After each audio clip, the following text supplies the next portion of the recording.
Judith Butler merupakan sosok sentral yang tidak dapat dipisahkan dari perkembangan feminisme postmodern, sebuah aliran pemikiran yang menolak narasi besar dan universalitas dalam mendefinisikan pengalaman perempuan.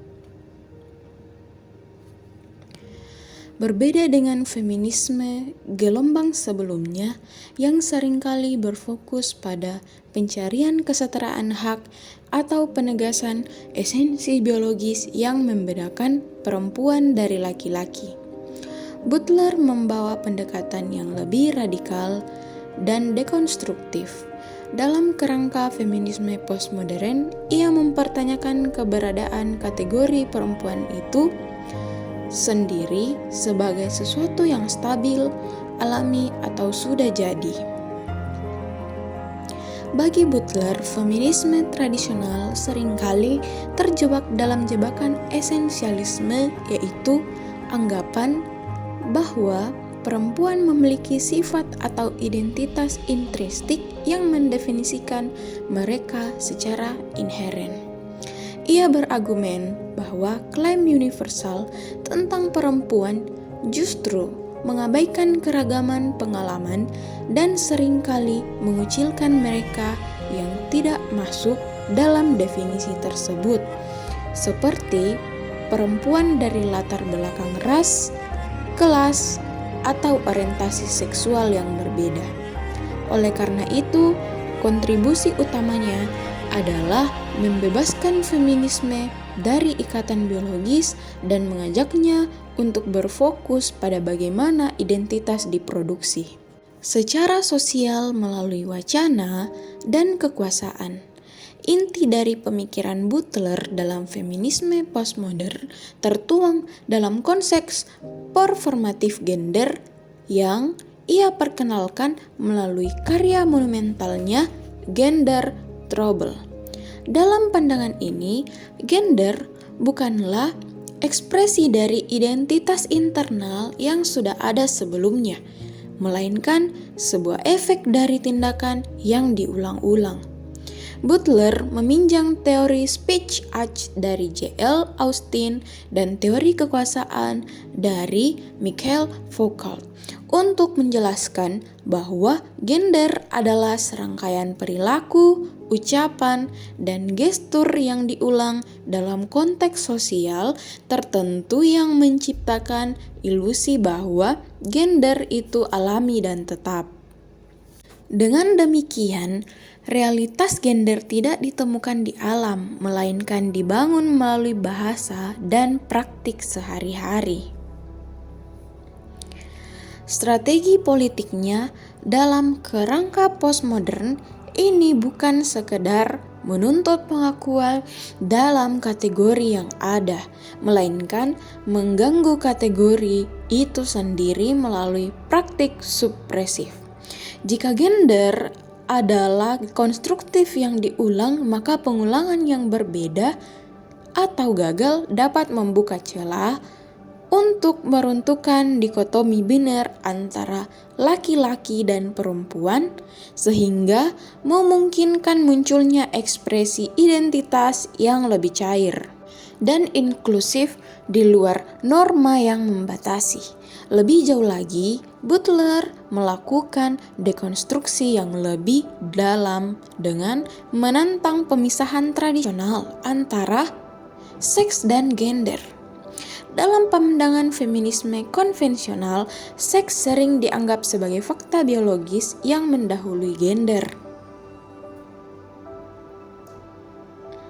Sementara gender adalah introspeksi sosialnya. Namun, Butler membalik logika ini dengan berargumen bahwa bahkan konsep seks pun sudah dibentuk oleh wacana gender. Tubuh tidak pernah telanjang atau bebas dari makna. Tubuh selalu sudah dibaca melalui lensa budaya, politik, dan kekuasaan. Ini adalah langkah dekonstruktif yang ekstrim dalam feminisme postmodern yang berarti bahwa Perjuangan perempuan tidak hanya berfokus pada hak-hak fisik atau biologis semata, tetapi harus juga melawan cara tubuh kita pahami dan diatur oleh negara, agama, dan ilmu pengetahuan. Dengan menolak pemisahan antara alam dan budaya, Butler menunjukkan bahwa materialitas tubuh itu sendiri adalah situs pertarungan politik di mana norma-norma sosial terus-menerus ditulis di atasnya. Meskipun dikenal dengan teori gender yang abstrak, pemikiran Butler kemudian berkembang ke arah etika politik yang lebih luas dalam karya-karya selanjutannya seperti Precarious Life. Di sini ia menerapkan bahwa logika postmodern dalam etika kemanusiaan tentang menekankan bahwa kita semua terikat dalam kerentanan yang sama. Feminisme postmodern tidak hanya soal gender, tapi soal relasi dan interdependensi. Butler berargumen bahwa tidak ada individu yang otonom sepenuhnya dan kita semua bergantung pada orang lain untuk bertahan hidup dan diakui sebagai manusia. Dalam konteks ini, feminisme postmodern menjadi alat untuk mengkritik politik global yang menentukan sikap atau siapa yang layak hidup dan siapa yang bisa dibunuh.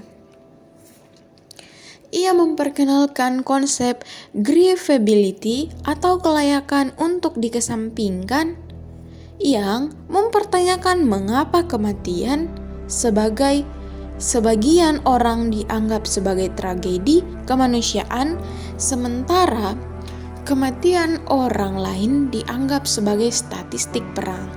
Pergeseran dari otonomi individu ke tanggung jawab kolektif terhadap kehidupan yang rentan ini menjadi landasan etika yang kuat bagi gerakan hak asasi manusia dan perdamaian global. Meskipun posisinya sebagai tokoh sentral, feminisme postmodern sangat kuat. Pemikiran Butler juga menuai kritik yang tajam yang justru memperkaya diskursus tersebut. Feminis materialis sering mengkritiknya karena dianggap terlalu fokus pada wacana dan mengabaikan realitas ekonomi dan fisik perempuan seperti upah, kekerasan fisik, dan reproduksi.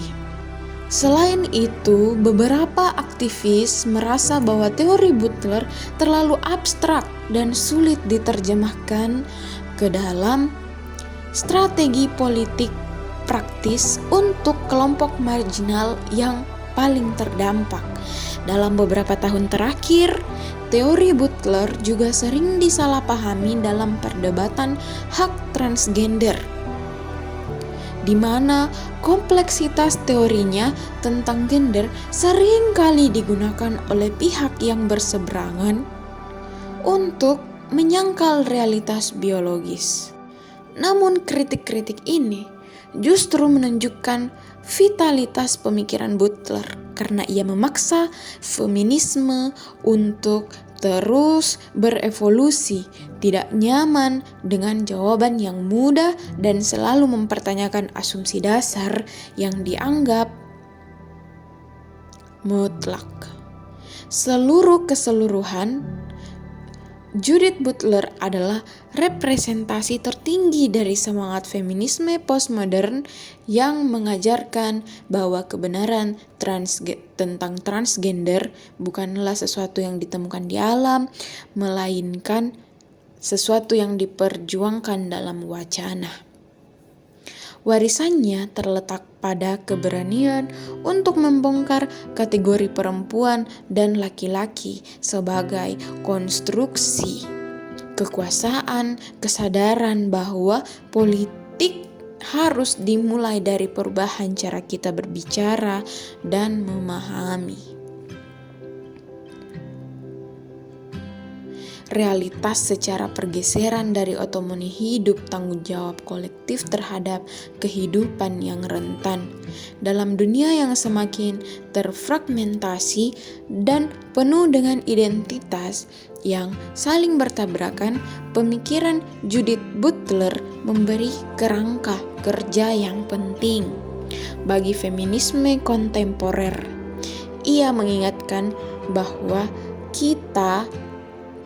tujuan akhir feminisme bukan sekadar menyamakan perempuan dengan laki-laki dalam sistem yang ada, tetapi merombak sistem itu sendiri agar lebih inklusif, cair, dan manusiawi. Sehingga kebebasan sejati adalah kebebasan untuk mendefinisikan ulang diri sendiri di luar batasan norma.